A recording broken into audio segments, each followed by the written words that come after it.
Thomas Holmes, and I have EHK. Hi, I'm Brian. I have Ichthyosis and confetti type 2. I'm Tracy Snyder, and I'm from Lincoln, Nebraska, and I have lamellar ichthyosis. Ichthyosis is a condition, and I like to put it in very simple layman's terms. It's as if all my skin cells are cars getting on a highway and there's only one exit ramp. And so they're beginning to pile up and build up on top of the skin. That is the EHK type that I have. Then the other type is kind of the opposite of that, is very tight, taut skin, very thin, almost equivalent to kind of like burn victims. Ichthyosis is a family of more than 20 varieties of genetic skin diseases characterized by scaling skin that may be thickened or very thin. Ichthyosis has a wide range of severity and symptoms and affects people of all ages, races, and genders. As of now, there is no cure for ichthyosis. Treatments for ichthyosis are exactly that, treatments, not cures. There's so many stories of parents who have been told by good clinicians who are unfamiliar with ichthyosis that your kid has something horrible, he might not live for many weeks, or who just gives misinformation, not out of malice, but just because they don't know. There are a lot of misconceptions about ichthyosis. Namely, I think people that don't know, they assume that it's contagious. Just on outward appearance, it does appear, it's quite frightening on outward appearance. People think it's contagious, or they think it's a sunburn, or I was burned in a fire. There's a lot of a lot of things, and people can be cruel. Ichthyosis is a condition that very much affects mobility, definitely with your feet and your hands and stuff like that. We're all very susceptible to heat and the cold weather's extremes of temperature. The mission of our foundation is to educate and inspire and connect those touched by ichthyosis. First, the Foundation for Ichthyosis and Related Skin Types is a nonprofit foundation incorporated in 1981. The foundation strives to fulfill its mission through emotional support, information, advocacy, and research funding for better treatments and eventual cures of ichthyosis and related skin disorders. FIRST is governed by a volunteer board of directors and guided by a medical and scientific advisory board of experts. FIRST provides accurate and timely information to meet the medical, social, and educational needs of their community. I think the sense of community that they develop is one of the major strengths of a patient support organization. And FIRST is very, very good at helping to cultivate that. A resource that our people will provide is the physician referral network. Being that it's a rare disease, education is lacking even in the clinician base. And so what our group tries to do is get them to experts, and that's done through a physician referral network that we help fund, that we help establish. And that information is quickly given to parents, probably at a very, very critical time of need. And that's within that first week to 10 days after birth. When you're sitting alone there in the NICU with a newborn baby, not knowing what's coming at you, what's going to happen? My gosh, is my kid even going to live? The answer that you see from FIRST is, hey, we're all here. Our kids are great. They're running around here having a blast. I'm Hunter Steinitz. We're in Chicago, Illinois, and we're having a family conference for the FIRST Foundation. We have a family conference that we offer to families every 2 years. This is our 15th family conference. We have about 400 people, about 110 families that came from all over the world to meet with specialists, to meet each other for the first time if they have ichthyosis, and to rekindle old friendships. When people come to the FIRST conference for the first time, I think they're looking for information, and they sometimes look like deer caught in the headlights when they get here because they are so astounded by what's around them, by the depth and breadth of information that they can get. And most of these folks have never met anybody else who has ichthyosis or has a child with ichthyosis, and it's a tremendous eye-opener for them. We have clinical screenings, which is the #1 draw for families when they come here. It's an opportunity to meet with experts who are trained in ichthyosis and have seen patients for their careers. And families can sit across from about 3 to 4 doctors, be able to ask any questions that they may not have the answers to from their local dermatologist who's not very familiar or may not be familiar with ichthyosis. The questions that people ask me, I learn from, because I learn what their concerns are, I learn what is difficult for them to understand. It's a two-way street. We learn from them and they learn from us. When Ben was born, it was a very, very traumatic thing for us. We didn't know what was going on. There wasn't a lot of information there, but once we became affiliated with the foundation, they gave us this information. We were able to get some resources and communicate with people. And then from that, when we found out there was a family conference, and the first one we went to was just an amazingly incredible emotional experience, and it was very reassuring for us that there were so many people that were so much further down this path that we are. My son's going to be starting kindergarten in a couple months, so for us it's quite a big thing, because when you have a young child that's affected, you can cocoon a little bit, you're around family, that kind of stuff, but kindergarten starts this adventure where he's going to go out in the world, and now he's going to go out in the world and he looks a little bit different than everybody else, so it's just preparing him, preparing us, and then teaching us, hey, how do we educate everybody in the school about, hey, this is Ben, this is what's going on with him. To be around a bunch of people that are similar, it's been great for him. He loves it. There might be something a little bit different, but it doesn't mean you're any less of a person or anything like that you can still feel confident in your own skin. Every child I've met with ichthyosis is extremely unique. They have a skin issue, but for some reason, because they have different skin, they have more of an understanding of what it's like to be compassionate to everybody, whether you have different skin or you have different color hair, or you're African American, or you have a different religion, or you're different in any way. These children have this, so they know what it's like and want to be accepted, so they're so accepting of other people. Everyone's different. Everyone has something that might cause someone to think, hey, that's not like me. For ichthyosis, most of us, it's a little more apparent. I think that sometimes as parents, especially of kids with ichthyosis, we have this desire to shield our kids from getting hurt or from getting injured, or even from putting themselves in social situations where they might feel uncomfortable or get made fun of. And what I try to do as a parent, and what I'm really trying hard to do to instill in my kids is try it. Find out for yourself. As a parent, don't tell your kids what they can't do. We also have networking opportunities for families to be able to network with one another.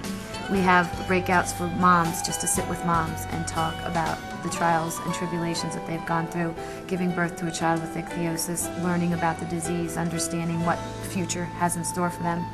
We offer that also to fathers and to women who are adult women who are affected, and to adult men who are affected. We also offer one for spouses. She has the same lamellar categorization of the disease, but her disease is different. We connect people, and with technology that's available to almost everybody now, the connections go beyond the meetings. Community is important because if you've had a really, really bad day, usually what's the first thing you want to do? Talk about it.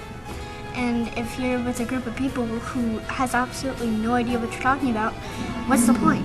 In addition to the networking and the clinical screening appointments, we offer a child care camp. And we hire a professional child care company, and they're able to take the children to play with one another and provide an opportunity for the parents to be able to experience the conference and sit in these sessions, not having to worry about taking care of children, that they're often in safe and good hands. We're going to chill, we're going to eat, and then we're going to go into the Sears Tower. We have a 12:30 appointment to get in there. We also offer a teen program for teenagers and pre-teenagers, so they can interact with one another, socialize, get to know each other, kind of do the things that teens do. We offer an off-site field trip so they get to experience the city that we have the conference in. Rented a big coach bus and took them into Chicago. We get to go on a little field trip. Us teenagers are going to kind of run the whole ordeal, which is going to be fun. I mean, I like, working with the kids and stuff. I'm here with my mom to meet new friends, learn new stuff. I have lamellar ichthyosis, and we've been coming all my life, so this is something we always do. You just get to feel like you're part of a group and, you know, like people that understand what you're going through. One of the high points for me of these conferences is seeing how much support people with these conditions get from talking to one another. I feel like that's such an important part of the treatment, if you will, of the conditions, and it's something that as their physician I can't provide. Growing up, you felt like you were the outsider and you had no idea what to do, and here you all fit in and you bond and you can talk, and then the friendships that you get along the way are just, they're amazing. I still keep in contact with someone I met 2 years ago, and I see new faces all the time, and you keep getting addresses and phone numbers, and you'll have friends for life. There still is a lot of work that needs to be done to understand what happens between the mutation and the skin disease appearing, what all those steps are.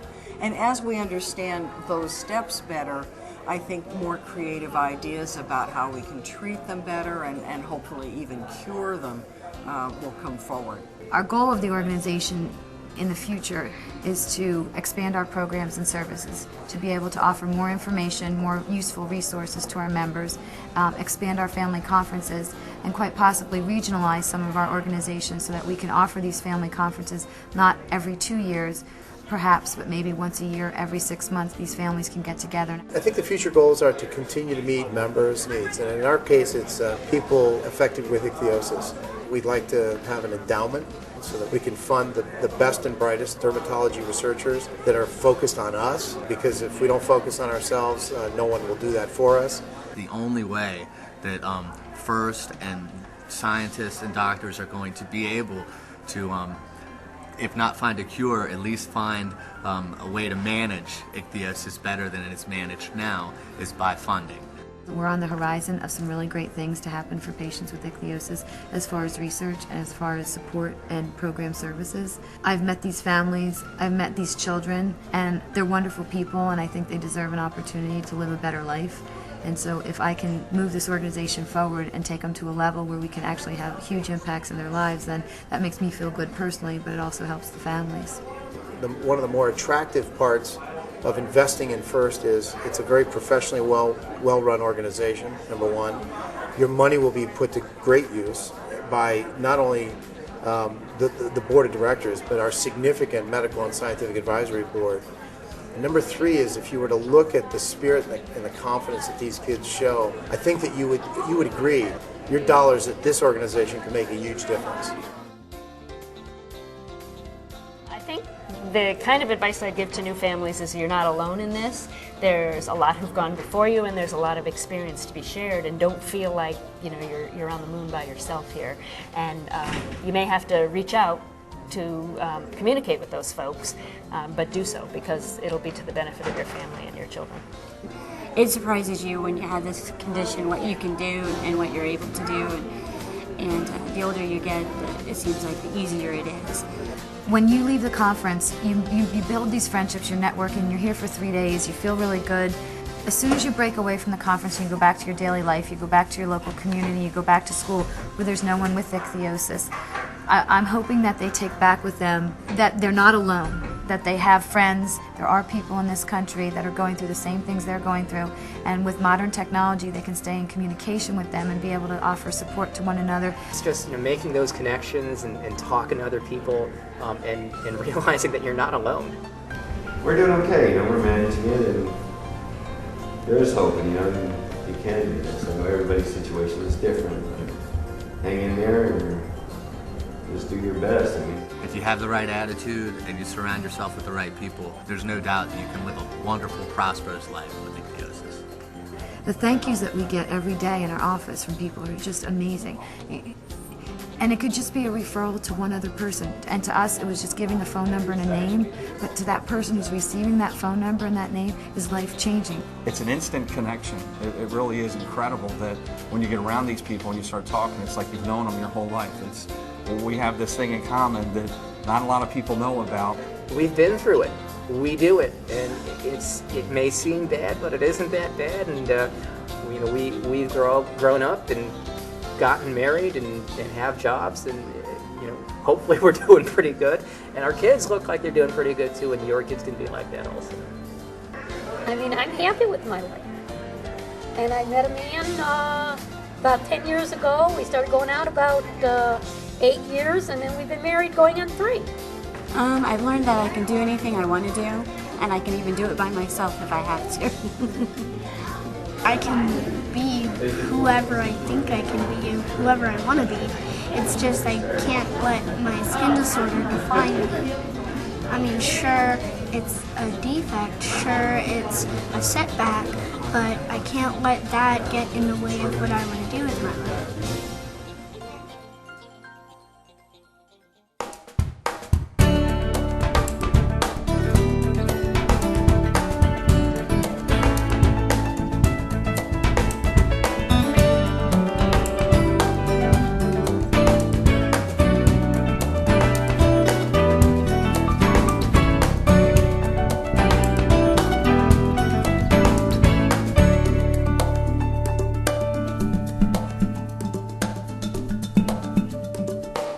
For more information or to make a contribution, contact us at 1-800-545-3286 or visit our website at scalyskin.org.